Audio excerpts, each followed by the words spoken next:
It is the fourth northeaster in a month hitting the tri-state area right now. This is a live picture from West 57th outside our broadcast center here in Midtown. This storm could drop a foot of snow in lots of places, and it's also packing a punch with some strong winds out there. Hi, everyone. I'm Chris Raggi. And I'm Mary Calvi. Governor Cuomo is talking about the storm and the state's response. Let's go to him now. Really annoyed Mother Nature.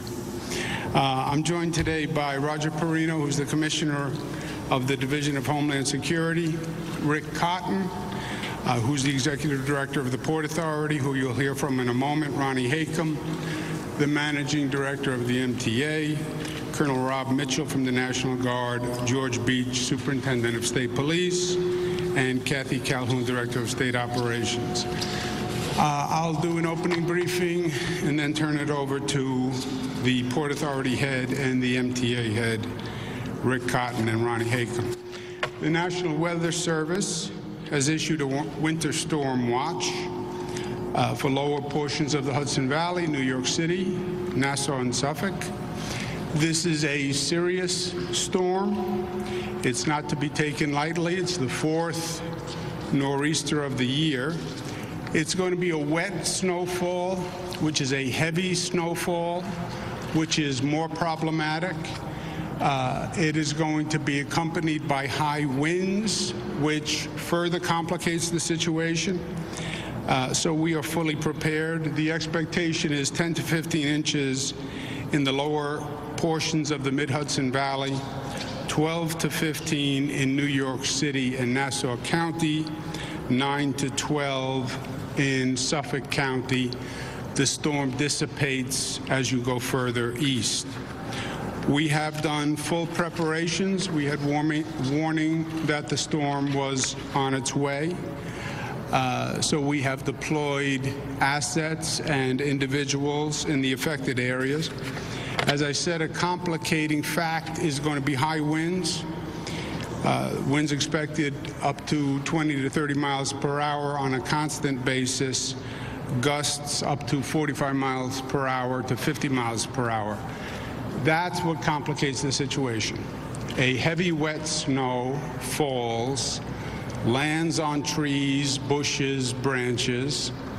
Heavy wind blows, knocks over trees, knocks over branches. The branches and the trees fall. They hit power lines, and then we have accompanying power outages that complicate the situation. We have rapid response teams that are located and deployed throughout the storm-impacted area. We have Long Island Railroad teams, Metro North teams, utility company personnel have been deployed. We had a problem with the utility companies in the past storm. There are 5,500 utility workers ready to deal with any issues from this storm. With equipment, as you know, I was very dissatisfied with the response by the utility companies in the last storm.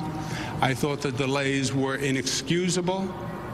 There is now an investigation going on by the PSC, the Public Service Commission, that oversees the utilities, to find out why their response was inadequate. And depending on that review, they could be fined, they could be sanctioned. And also remember, utility companies were not granted a license by God.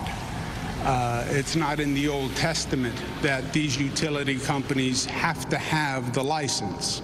If they're not performing for New Yorkers, they can lose their license. And we are fully prepared to do that.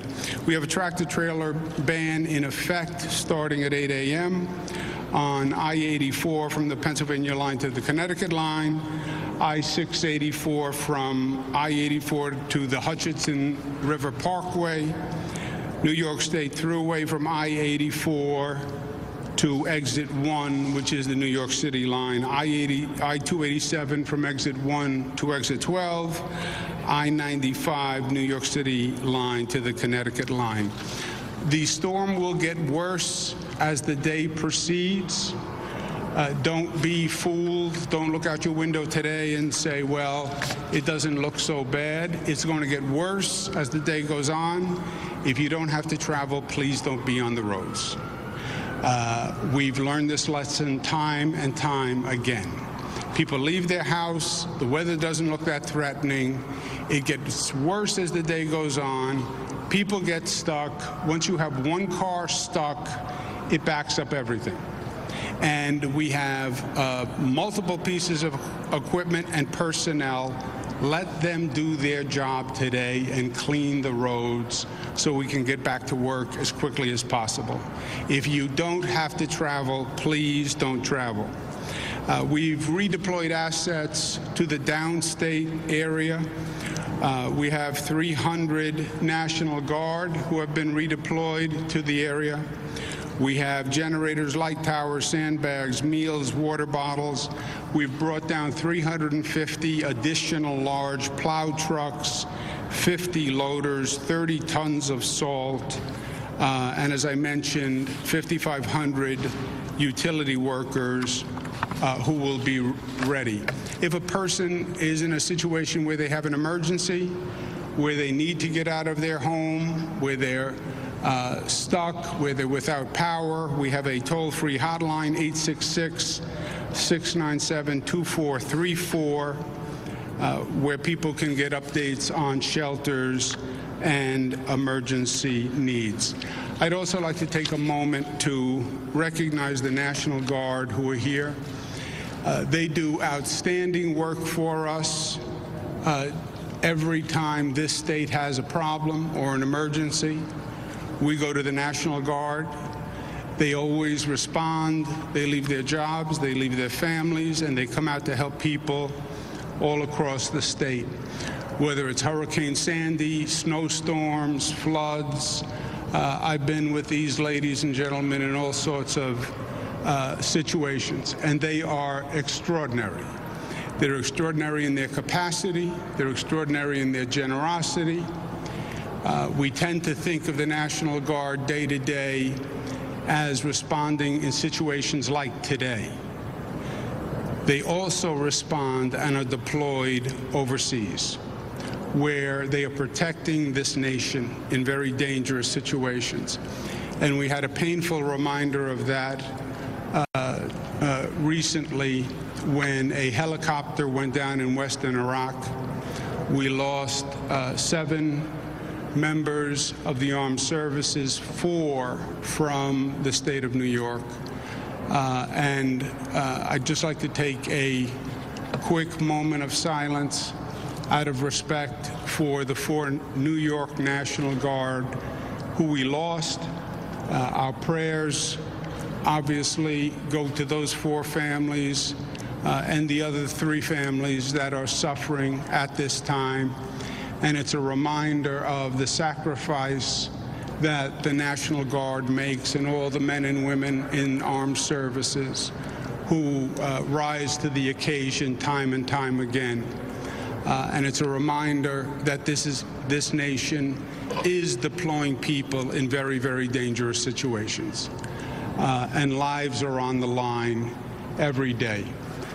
So please join me in a moment of silence for those fallen New Yorkers, and then I'll turn it over to Rick Cotton from the Port Authority. Thank you.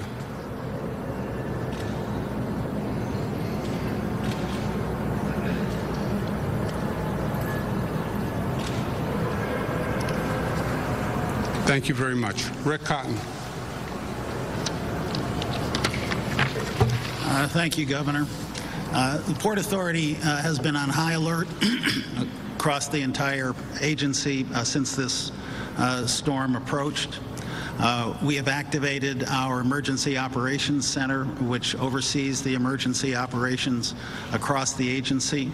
In addition, each of the airports, JFK, LaGuardia, and Newark, have activated individual emergency operations centers, and those are now on 24/7 alert status.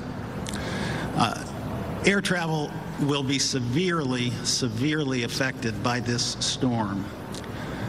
As of 9 a.m. this morning, 75% of flights at LaGuardia had been canceled, 70% of the flights scheduled for Newark had been canceled, and 50% of the flights at JFK had been canceled.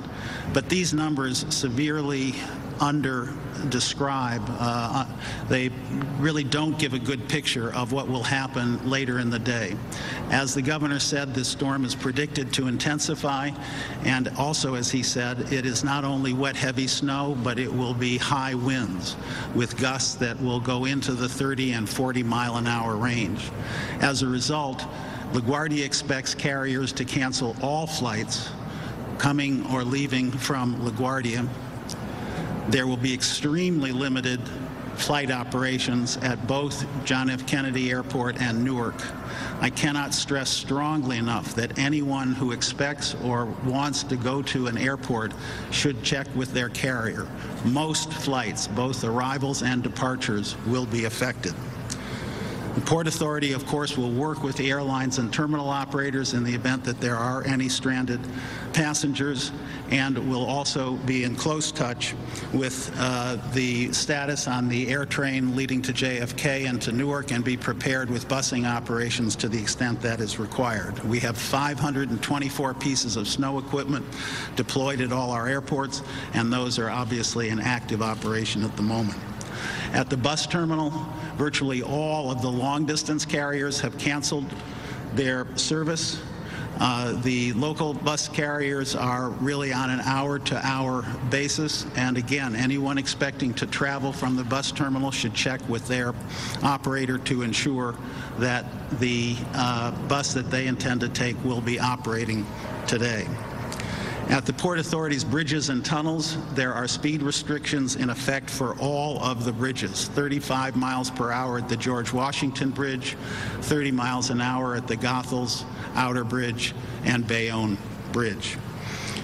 We expect that PATH trains will operate on a normal Wednesday schedule. They expect to be able to continue that operation throughout the storm. In the event that they cannot do that, they may have to reduce service, but they expect to continue service throughout the storm. For anyone who intends to go to the bus terminal, I encourage them to download the My Terminal app, which we have just launched in terms of seeing the status of all service departing from the bus terminal. And with respect to PATH, I encourage PATH riders to download our Ride PATH app, which will provide up-to-the-minute details on PATH's service. We have extensive supplies of sand and salt at all facilities, and we will continue to provide updates and information to customers throughout the day.